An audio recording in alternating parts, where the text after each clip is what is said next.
Hello everybody, स्वागत है आप सभी लोगों का आपके अपने प्यारे से वर्चुअल विद्यालय इस प्लेटफॉर्म पे, जहां पे लर्निंग को हम लोग आसान बनाएंगे आपके लिए और सिर्फ आपके लिए।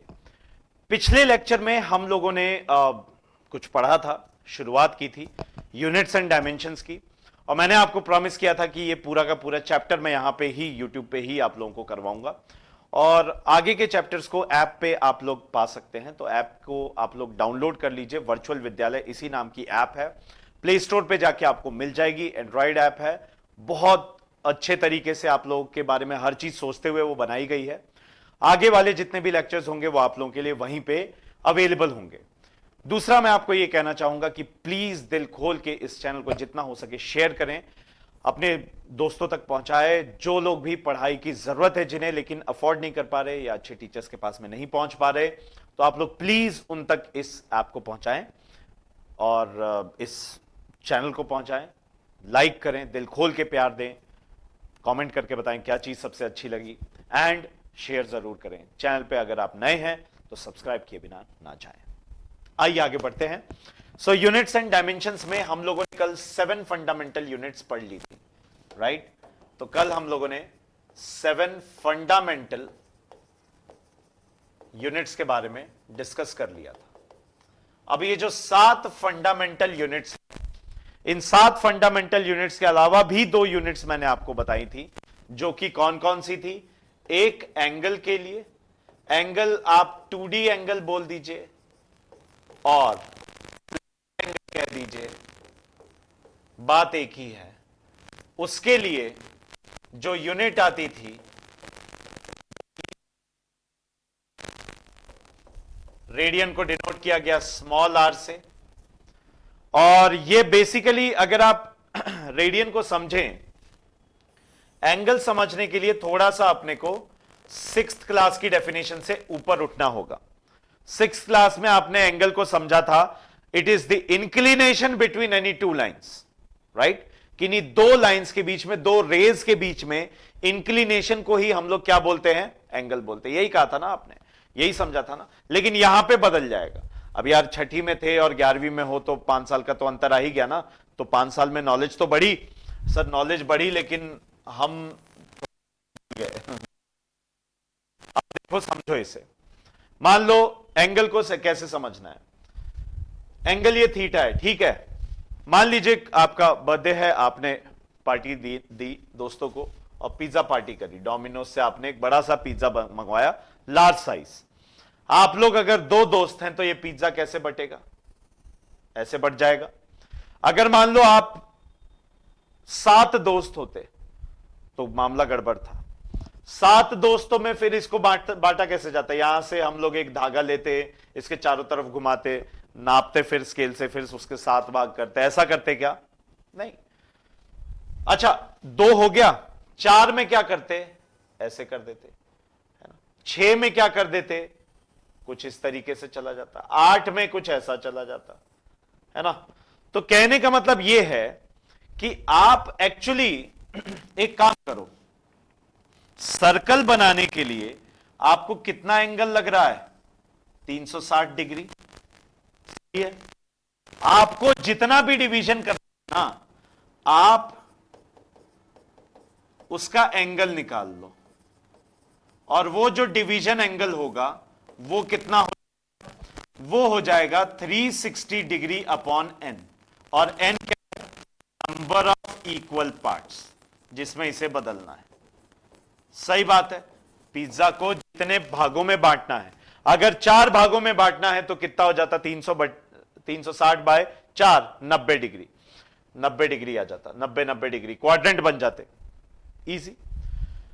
अब उससे क्या होता? आपको जो पिज्जा का स्लाइस मिल रहा है ना, वो ऐसा मिल रहा है, देखिए। अब 3 चीजें हैं, एक एंगल, एक रेडियस और एक आर्क। सही? और एंगल को हम लोग पता है कैसे लिखते हैं? Angle equals to arc upon radius. यही तो फॉर्मूला होता है, ठीक? अगर मान लीजिए इफ रेडियस इज तो एंगल क्या, आर्क आ गया। सही, एंगल क्या आ गया, आर्क आ गया। तो यहां से दो तीन चीजें आप समझेंगे। Angle is the length of an arc, angle is the length of an arc subtended at the center of a circle of unit radius. Angle is the length of an arc subtended at the center of a circle of unit radius. बात खत्म, सही।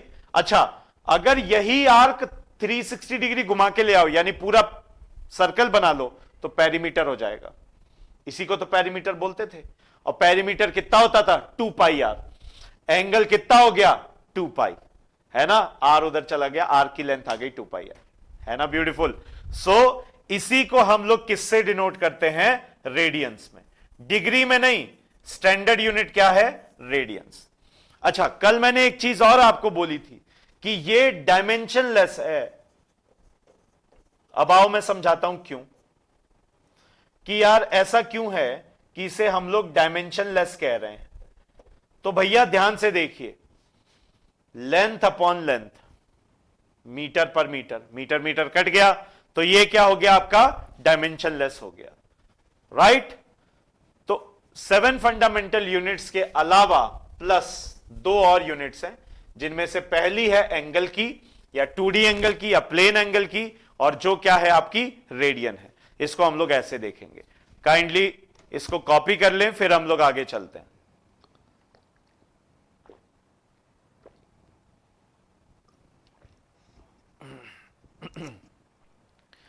Please जरा इसे copy कर लें, फिर आगे चलेंगे।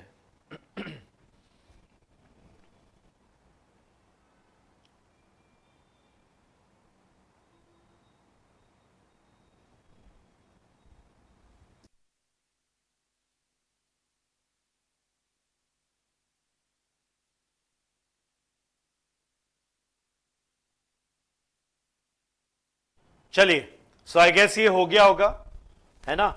एंगल की डेफिनेशन आ गई। एंगल को लिख भी देता हूं मैं। Angle is defined as the length of an arc subtended at the center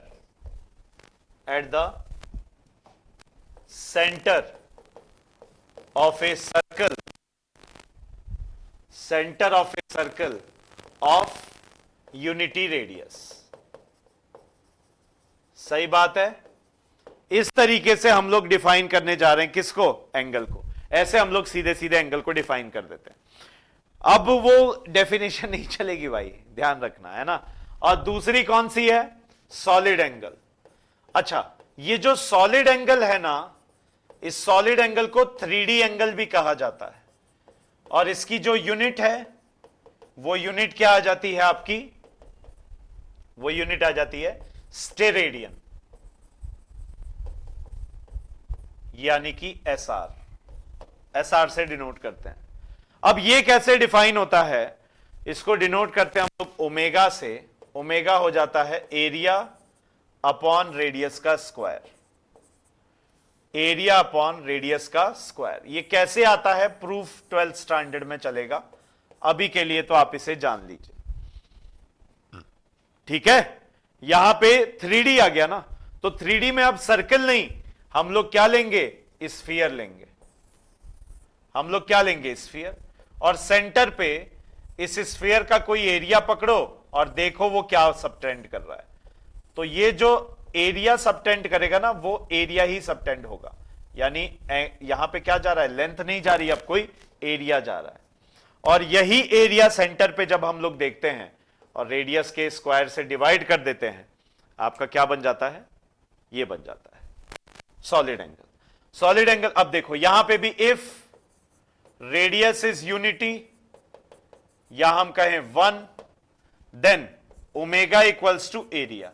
यानी कि क्या डिफाइन हुआ, solid angle is defined as the area subtended at the center of a sphere आएगा, ध्यान रखना, सर्कल नहीं, the centre of A sphere of unity radius, जिसका radius क्या है, यूनिटी है। सही है बच्चों। अब सर थोड़ा फील नहीं आया, आओ फील दिलाते हैं। मान लीजिए सर्कल स्फीयर पे कोई पैच उठाओगे तो वो पैच ऐसा बनेगा ना, और ये जो पैच है ये दो आर्क से मिलकर बना हुआ है, और इन दोनों आर्क्स को जरा मैं हाईलाइट कर देता हूं, ध्यान दीजिए। ये वाला जैसा इधर वाला, सही है, ठीक है, ये सेंटर है। एक बात बताइए मुझे, अगर मैं सेंटर की बात करूं तो सेंटर पे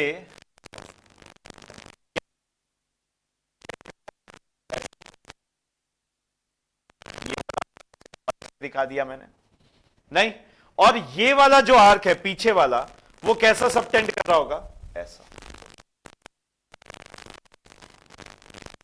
क्लियर है जी, है ना। तो आपको नहीं लगता कि यहां पे एक्चुअली इन दो आर्क्स की वजह से सेंटर पे कोई एक 2D ऑब्जेक्ट नहीं आ रहा, अब क्या आ रहा है, एक 3D ऑब्जेक्ट आ रहा है, सॉरी 1D ऑब्जेक्ट नहीं आ रहा, अब आपका पूरा एरिया ही निकल के आ रहा है, पूरा एरिया चल के आ गया, यानी ये एरिया ऐसा दिखाई पड़ेगा।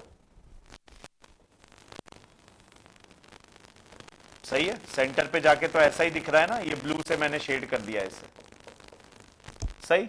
अच्छा, एक चीज ध्यान रखिए, इस एरिया को बनाने में मुझे लगा और दूसरे वाले आर्क का भी आर लगा, सही। ये एरिया मान लीजिए ए है, तो ये सेंटर पे गया ओमेगा, एरिया कैसे आया, arc 1 upon radius into arc 2 upon radius. तो बेसिकली आर्क 1 आर्क 2 क्या हो गया, एरिया अपॉन रेडियस का स्क्वायर, यही सॉलिड एंगल। लॉजिक से समझो तो ऐसा आ जाएगा, है ना, लॉजिक से समझो तो ऐसा आ जाएगा, मतलब सॉलिड एंगल एक्चुअली एरिया जो बना, और फील करना है, और देखो ये जो एरिया बना वो देखिए, एक तो इस वाले एंगल से, ये जो व्हाइट और व्हाइट के बीच में है ना, और दूसरा एक इस एंगल से जो ये आपका व्हाइट और पिंक के बीच में है, इससे बन रहा है, ठीक है। और फिर जब आप इसको मिला दोगे ना तो ऐसा ही एरिया बन जाएगा, तो प्रोजेक्ट यहां पे एरिया ही हो रहा है। तो आर्क अपॉन रेडियस ये वाला angle into arc upon radius अंदर वाला एंगल, सॉलिड एंगल, खत्म। समझ में आया, यूनिट क्या है, स्टेरेडियन। ऐसे विजुअलाइज करो, विजुअलाइज करना इजी है, ऐसे सिंपल। प्लीज इसे जरा कॉपी कर लीजिए, फिर हम लोग आगे चलेंगे। Kindly copy it down.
चलिए, सो आई गेस ये हो गया होगा। अच्छा, बाय द वे ये भी ध्यान रखना कि ये जो स्टेरेडियन है ये भी डायमेंशनलेस है, इसमें कोई डायमेंशन नहीं है। क्यों? क्योंकि एरिया का यूनिट मीटर स्क्वायर, नीचे रेडियस का स्क्वायर करोगे तो भी क्या आ जाएगा? मीटर स्क्वायर, बात ही खत्म। सही है? So this is also what? Dimensionless. चलें आगे। नेक्स्ट कम्स अगला हम लोग देखेंगे, तो अब आ जाती हैं definitions of some fundamental units.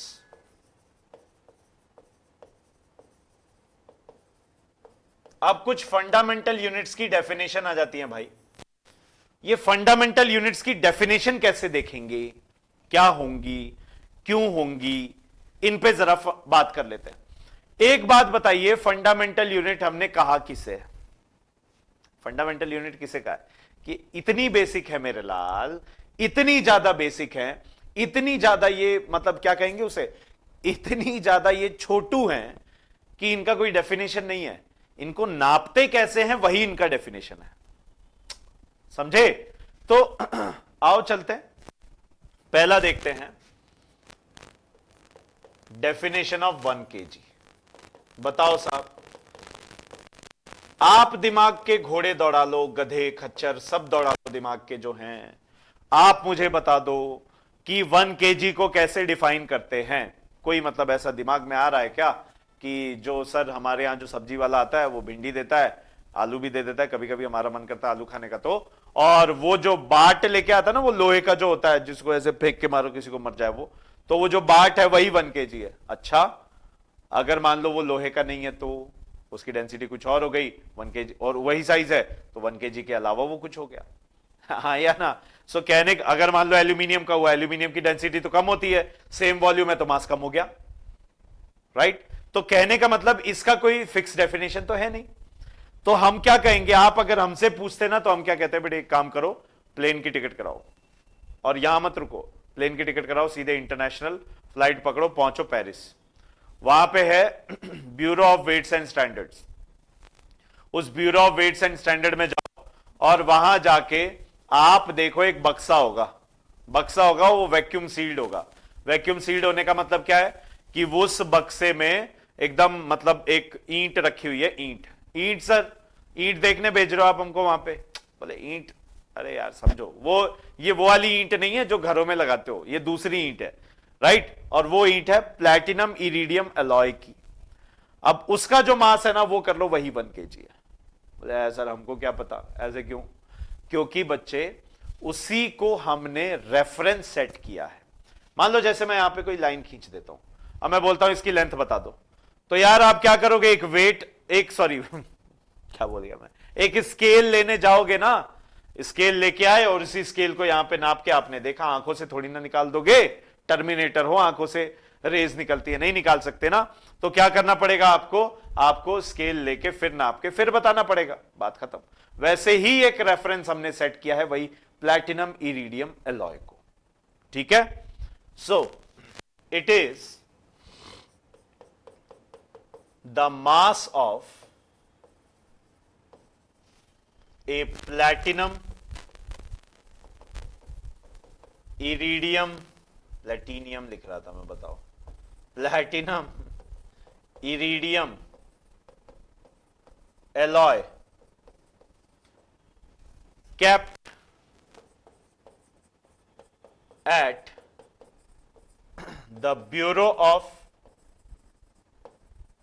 Weights and Standards in France. ठीक है, फ्रांस में जो Bureau of weights and Standards है वहां पे रखा गया है platinum iridium alloy. Now the question is why platinum iridium? Because it is highly noble. इसमें कोरोजन फोरोजन नहीं होगा, ये नहीं लोहे का बना दिया, लोहे का बना दिया, कल ही जंग लग गई, खराब, खत्म, चलो बाय बाय टाटा, ऐसा नहीं। ठीक है, अब सवाल ये उठता है कि सर बार बार 1 kg देखने के लिए हम लोग वहां जाएंगे? नहीं, होता यह है कि उसी के इक्विवेलेंट ऐसी ब्रिक्स बना के हर कंट्री को भेजी गई, हर कंट्री ने जिसने एक्सेप्ट किया ऐसा ही उसने मंगवाई, और उसी के रेफरेंस में फिर सारे वेट्स बनते चले गए। ऐसे होता है, ठीक है। सो ये है वेट्स एंड स्टैंडर्ड्स का, वेट्स एंड मेजरमेंट का ब्यूरो, वहां पे ये रखा गया है, उसी को नाप लो, वही 1 kg है। बढ़िया है, कोई दिक्कत नहीं। कितना मजा आए रे, दुनिया डेयरी मिल्क की बन जा रही है तो, हाँ या ना, फीलिंग आ गई। अब चलो डेफिनेशन, एम के बाद एल लेंथ ले लेते हैं। Definition of 1 metre. अब भैया 1 मीटर की डेफिनेशन क्या है वो समझ लेते हैं। तो यार 1 मीटर को समझना है, 1 मीटर को समझने के लिए हमें समझना पड़ेगा स्पीड ऑफ लाइट, और कुछ रटना नहीं है, ठीक। इसको देखो, अच्छा डेफिनेशन बाद में बताऊंगा, पहले मैं थोड़ा सा याद करने का तरीका बता देता हूं, क्योंकि कितना रटोगे, कितना रटोगे सर, जितना बोलोगे उतना रट लेंगे। अरे यार रटना नहीं है, सुनो। Definition of 1 metre, speed of light in vacuum. Vacuum में जो स्पीड ऑफ लाइट है वो कितनी होती है सर? 3 लाख किलोमीटर पर सेकेंड। नहीं रे, वो तो अप्रोक्सीमेशन है, एग्जैक्ट होती है 299,792,458 मीटर पर सेकेंड। जिसको आप अप्रोक्सीमेट करने चलो तो ये हो जाएगा 2.997 इंटू 10 की पावर 8, जो कि हो जाएगा ऑलमोस्ट 3 इंटू 10 की पावर 8 मीटर पर सेकेंड, बट एक्चुअली में इतनी है। सही है, यानी हम ये बोल सकते हैं कि इन 1 सेकेंड, 1 सेकेंड में लाइट कितना ट्रेवल कर रही है? लाइट, अरे बोलो भैया, पर सेकेंड है, यानी कि 1 सेकेंड में कितना ट्रेवल कर रही है? 299,792,458 मीटर्स। इतना लेंथ कवर कर लिया, बाप रे, ठीक है। डिस्टेंस 1 सेकेंड में, जिसको हम ये बोल सकते हैं डिस्टेंस, जिसको हम ऐसे बोलें कि ये जो नंबर है ना 299,792,458, इसको क्या ऐसे लिख सकते हैं? इतने मीटर को क्या ऐसे लिख सकते हैं? दिस, इतना मीटर ही तो है, इतना ही तो मीटर है। अगर ये इतना मीटर है तो इसको मैं लिख सकता हूं यही number into 1 second, 1 metre into 1 करके लिख दो ना, क्या फर्क पड़ रहा है? 1 से मल्टीप्लाई करोगे वही तो आएगा। ये है क्या? Distance travelled by light in 1 second. 1 second में लाइट कितना डिस्टेंस ट्रेवल कर रही है वो है। अरे यार 1 सेकेंड में लाइट कितना, इतना डिस्टेंस ट्रेवल कर रही है, बस हो गया, हो गया। अब जो डेफिनेशन आप रटते फिरते थे वो बन गई है, बना ली हमने। अब जब डेफिनेशन बना ली है तो उसको देख भी लेंगे। कॉपी करो एक बार, फिर आगे चलेंगे। कॉपी करो एक बार।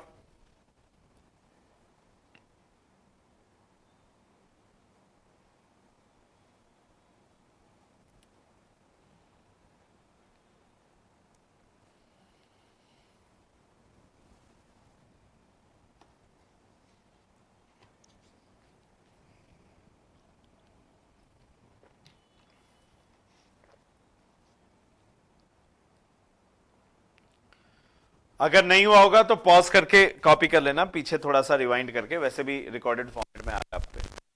हाँ जी, तो अब मैं इसको क्या लिख सकता हूं? 1 मीटर यहां पे एज इट इज बराबर 1/299,792,458 times the distance travelled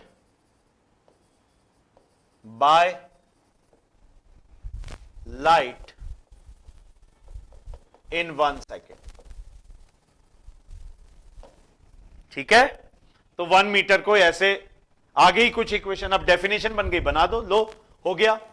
1 metre is defined as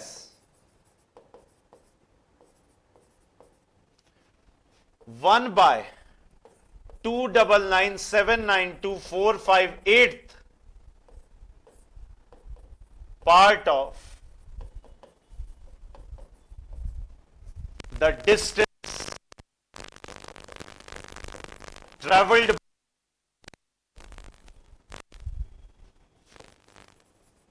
light in 1 second in the vacuum। ये ध्यान रखना, क्योंकि ये स्पीड किसकी है? वैक्यूम की है। ये हो गई 1 सेकेंड की डेफिनेशन, 1 मीटर की डेफिनेशन। सिंपल है जी। यहां पे निकल के क्या आ गई? 1 मीटर की डेफिनेशन निकल के आ गई। बहुत simple, that is it. Okay, right. तो ये हमारा 1 मीटर को ऐसे डिफाइन किया जा सकता है, 1 मीटर को हम लोग ऐसे डिफाइन करते हैं और किया जाएगा हमेशा। So 1 metre is defined as this much part. अब सर ये कैसे निकालेंगे, क्या निकालेंगे? डेफिनेशन है ना, निकालने का तरीका है ना, निकाल लेंगे स्पेक्ट्रोस्कोपी से। कैसे निकालेंगे वो बात की बात है, लेकिन डिफाइन तो ऐसे हो गया। पहले क्या करते थे? पहले बोलते थे कि ये अर्थ है। अरे ऐसी नहीं है अर्थ, अर्थ ऐसी है।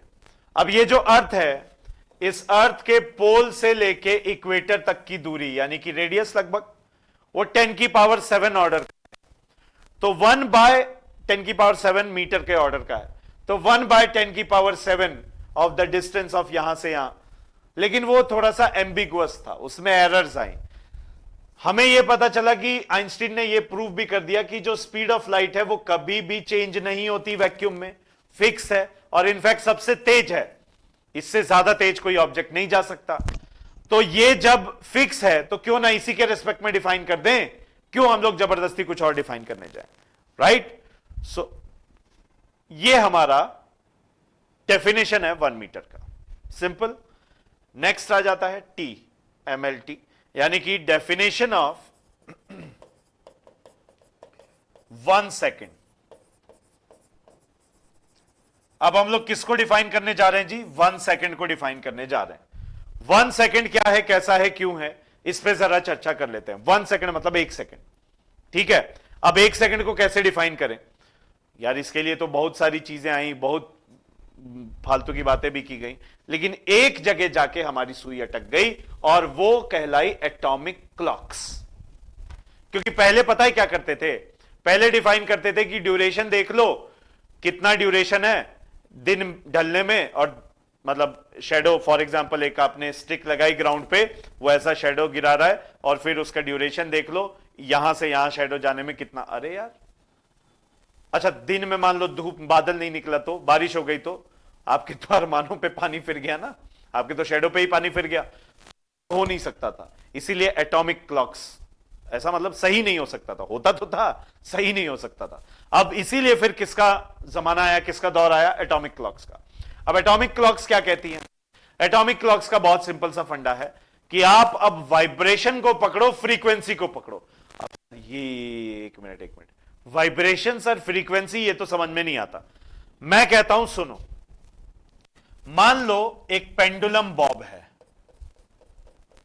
पेंडुलम मतलब समझे? अरे ऐसा, इसको पकड़ के इधर फेंक दो, इधर चला जाएगा, फिर इधर इधर इधर इधर चलता रहेगा। तो ये जो बॉब है, क्या कर सकता है? डिस्टर्ब करने पे ऑसिलेट बोलते हैं हम लोग, ऑसिलेट। यहां के बीच करेगा, ऑसिलेट करेगा, ठीक है। तो जब ये ऑसिलेट करके वापस से अपनी जगह पे आया, यहां से जाके वापस से यहां पे अपनी जगह पे आया, तो इसको हम बोल सकते हैं डिस्टेंस के टर्म्स में। अगर आप बात करोगे, ध्यान से समझना, तो ये 0 से शुरू हुआ, मीन पोजीशन से, ये 0 से शुरू हुआ और 0 पे ही आके खत्म हुआ, फिर आगे और चलता रहेगा।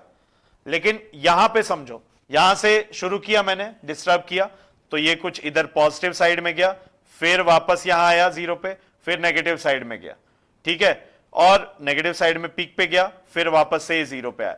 तो 0 से चल के 0 पे वापस आया, इसी को बोलते हैं 1 साइकिल। इसी को क्या बोलते हैं? 1 साइकिल,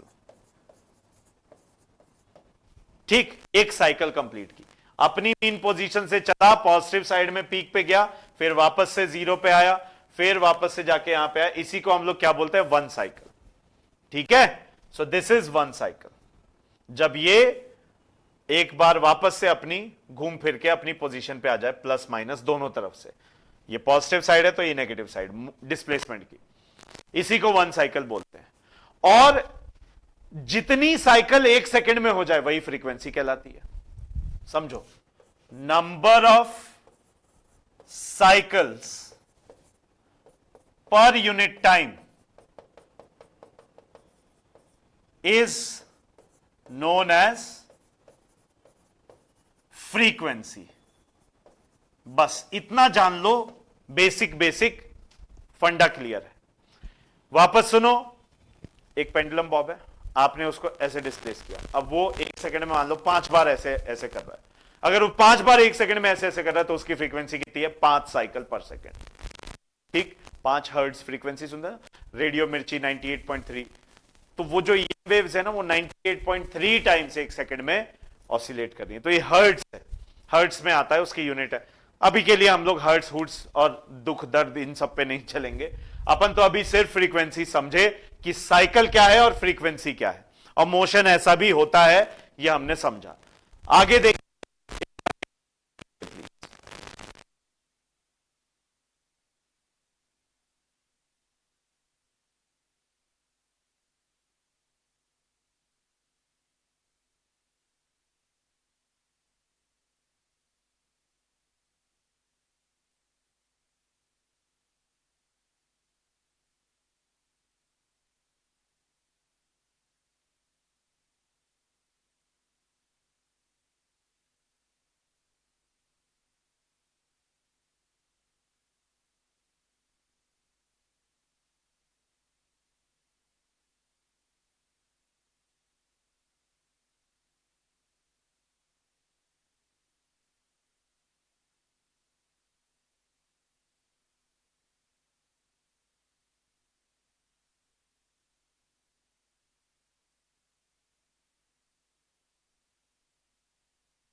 चलिए, तो फ्रीक्वेंसी और ये साइकिल समझ में आया आपको। अब आगे बढ़ लेते हैं। फ्रीक्वेंसी और साइकिल जब समझ में आ गया तो आगे बढ़े, आगे देखें क्या होता है। सीजियम एक मेटल है जिसका एटॉमिक नंबर जो है ना वो आपका 55 है, और एटॉमिक मास जो है वो 133 है। 137 का भी एक आइसोटोप होता है इसका, जिसमें रेडियो एक्टिविटी वो शो करता है, लेकिन ठीक है, ये वाला है। ठीक, इसका मतलब इसमें कितने इलेक्ट्रॉन्स है भैया? इस सीजियम में कितने इलेक्ट्रॉन्स हैं? 55। तो ऐसे करते करते मान लीजिए आउटर मोस्ट शेल पे आए हम। आउटर मोस्ट शेल में कुछ इलेक्ट्रॉन्स होंगे, हम एक इलेक्ट्रॉन को पकड़ लेते हैं आउटर मोस्ट शेल के और उस पर स्टडी करते हैं। ठीक है, अच्छा, बाय द वे, सीजियम एक ऐसा मेटल है जो आप हाथ पे रखोगे पिघल जाएगा, मतलब इसका मेल्टिंग पॉइंट कम है ना। वो रूम टेम्परेचर है या फिर बॉडी टेम्परेचर 37 डिग्री सेल्सियस है, हाथ पे रखते ही पिघल जाएगा। तो खैर, इसके एक इलेक्ट्रॉन को पकड़ लेते हैं बाहर वाले। ठीक है, अब सोचो इस इलेक्ट्रॉन के पास को हमने थोड़ी एनर्जी दे दी, थोड़ा सा एक्साइट कर दिया, थोड़ा सा चिन्नू सा। अब थोड़ा सा एक्साइट क्यों किया? क्योंकि ये न्यूक्लियस है, सीजियम का ये न्यूक्लियस है, और ये जो न्यूक्लियस है, न्यूक्लियस में न्यूट्रॉन है, प्रोटॉन है, ये इसको बांधे हुए हैं, लेकिन ये दूर है, तो इसको बांधने की क्षमता इनकी कम है। तो थोड़ी सी एनर्जी लेके बहुत एक्साइट हो जाएगा, मैंने जाएंगे बाहर, जाएंगे तो जाएंगे। जैसे आप हैं, आपको थोड़े से पैसे मिल गए, बुआ जी आई थी, कुछ पैसे दे दिया आपको, अब आपको खुजली मच रही है कि खर्च कहां करें, है ना। तो आप, अब मम्मी कह रही है कि नहीं नहीं रहने दे, मत कर, गुल्लक में डाले। आप, नहीं मैं तो जाऊंगा जाऊंगा। फिर मम्मी क्या करती है? थप्पड़ रसीद, हाँ या ना। तो वही इसके साथ हुआ। इसको थोड़ी सी एनर्जी मिली, ये कह रहा है भागूंगा। क्या, कहां जा रहा है बे, इधर आ, क्योंकि इसने फोर्स ऑफ अट्रैक्शन लगाया हुआ है। क्योंकि एनर्जी बहुत ज्यादा नहीं है, बहुत ज्यादा हो जाती तो टूट जाता। एक्साइट हो गया, अब वापस आ गया, लेकिन अभी भी एक्साइटेड है, फिर जाके फिर आ गया, टिडिट टिडिट टिडिट। तो आपको नहीं लगता ये अपनी मीन पोजीशन के अबाउट में इसने ऑसिलेट करना चालू कर दिया है ना। अब सुनिए, ऑसिलेशन चालू हुआ मतलब साइकिल्स आ गई मीन पोजीशन के अबाउट में, आना जाना आना जाना आना जाना, है ना। तो ये जो outer most electron of caesium 133 atomic mass से बोल रहा हूं, atoms oscillate between two hyperfine, अब इसका मतलब समझ लेना, एनर्जी लेवल्स।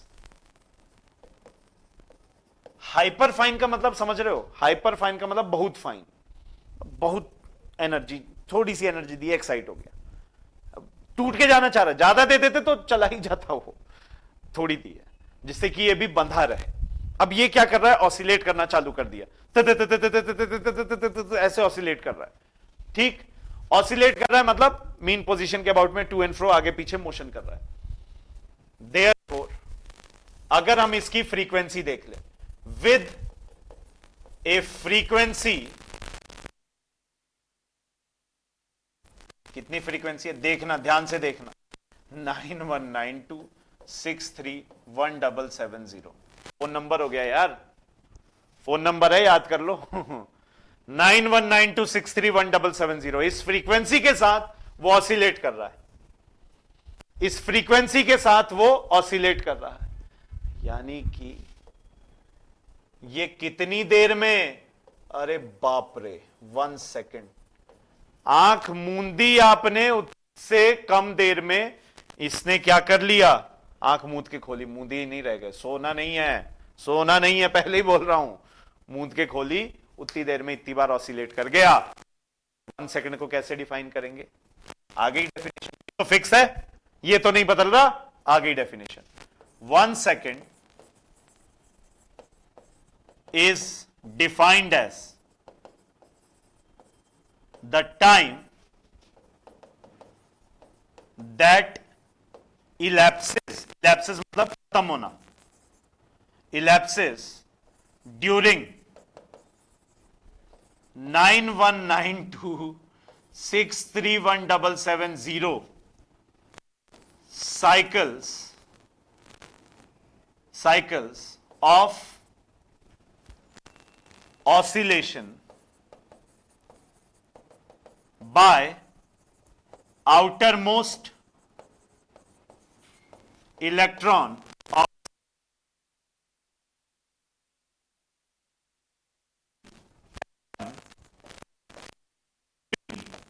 ये ऐसे लिखता हूं शॉर्ट में, बिटवीन है, between two hyperfine energy levels.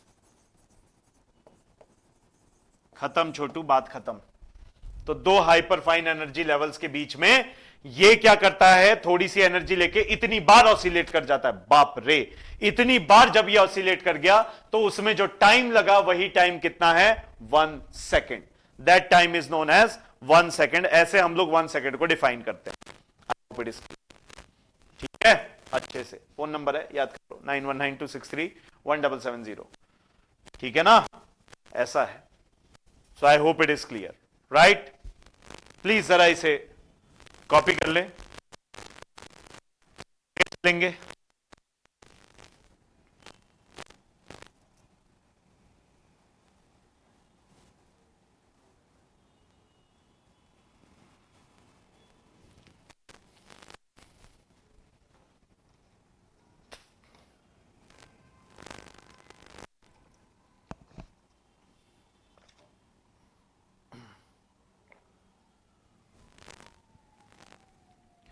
ठीक है भाई, सिंपल सा फंडा है। तो ये आपके कोर्स में है ना, ये बेसिकली क्या है, आपके कोर्स में है। अब थोड़ा सा हम लोग एक काम करते हैं, ये तो हो गया। अब जो दो और हैं वो और मैं करा दूंगा, मतलब 3 हो गई, 4 हैं, 2 और मैं करा दूंगा। एक तो मोल्स आपका डिफाइन होता है किसमें, केमिस्ट्री में डिफाइन हो जाएगा, 10वीं में भी आपने पढ़ा होगा। और एक लास्ट होता है आपका, one more we have, and that last one is कौन सा, लुमिनस इंटेंसिटी, जो हम लोग 12वीं में पढ़ेंगे, ठीक है। तो 2 और हैं एक्स्ट्रा मैं अपनी तरफ से करवा दूंगा अगले लेक्चर में, बिकॉज यहां पे अब समय भी 40 मिनट लगभग हो चुका है, इससे ज्यादा का लेक्चर रखे नहीं, आपका अटेंशन स्पैन ही इतना होता है टोटल, है ना। अगले लेक्चर में मिलते हैं, तब तक के लिए जय हिंद, जय Bharat, Vande Mataram, love you all, please take care, do like, comment and share. ठीक है, प्ले स्टोर पे जाके आप ऐप को भी डाउनलोड कर लीजिए। धन्यवाद।